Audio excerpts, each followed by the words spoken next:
In today's mobility series, we're going to be focusing on the high adductor group. This is going to be a group of muscles that's going to be targeted right high up in the groin region. Typically, people that have mobility restrictions in this area are going to report problems in the realm of the squat and the deadlift, as well as just general SI joint and lower back problems. The population that we typically see this in is going to be primarily weightlifters or people that have to sit for a living. This is a very difficult muscle group to target, and it is often implicated in a lot of cases of lower back and anterior hip pain. Two strategies here that we want to implement. One is going to be a more compressive maneuver with the foam roller here. The second is going to be more of a static stretching maneuver that we're going to utilize a little bit of band assistance for. So first, the low-hanging fruit that's going to be easiest to target is going to be with the foam roller here.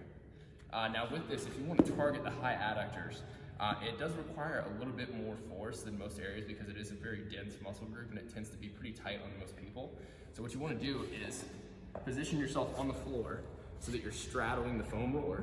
And now notice that my femur is up a little bit higher here. You don't want to start with it relatively low. You want to keep your hip up at about 90 degrees of flexion here.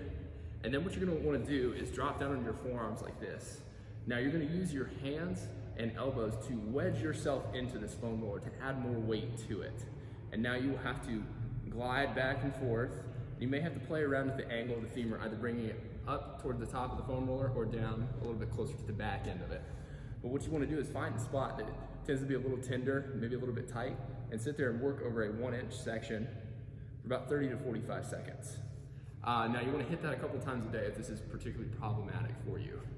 Now, if we want to get into more of the static stretching component, actually driving a little bit more length into the tissue, the frog stretch is one of our favorites here.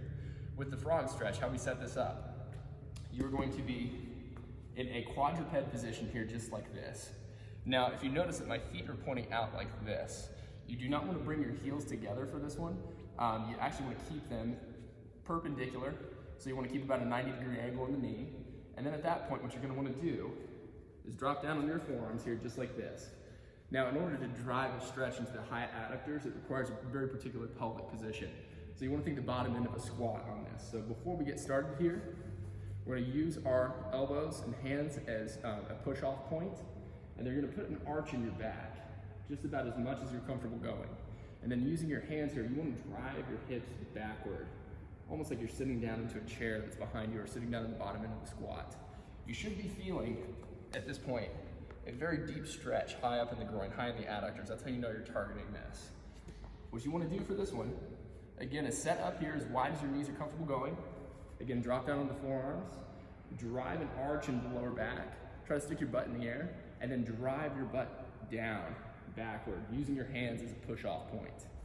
Now for a lot of our stronger athletes or people that have a lot of tension here, sometimes adding a little bit of a banded assisted stretch tends to be more helpful. So with this, you've got a heavy band tied around the rig here. What you're going to want to do is loop it through so that you can step into the band. Now you want to set this right about belt line height.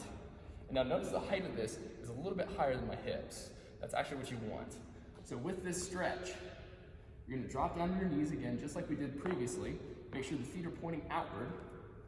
Now, instead of pushing off with the hands, we're going to use those like parking brakes to almost pull into to prevent this from pulling us too far backward, too fast. Again, start in this position here, arch the back as much as you can, and let the band pull your hips down. Let them pull them back. You want to sink into the stretch just as much as you can tolerate. Hold it for about 20 to 30 seconds here, and then you can back out of it, round your back here, and get into a quadruped position for a relief position, and then even drive the knees out just a little bit further apart from each other. Again, drop down on the forearms, arch the back, let the hips sink backward, using the hands as a parking brake to prevent you from getting pulled back too fast. 20 to 30 second barrier holds, repeat as needed with this exercise.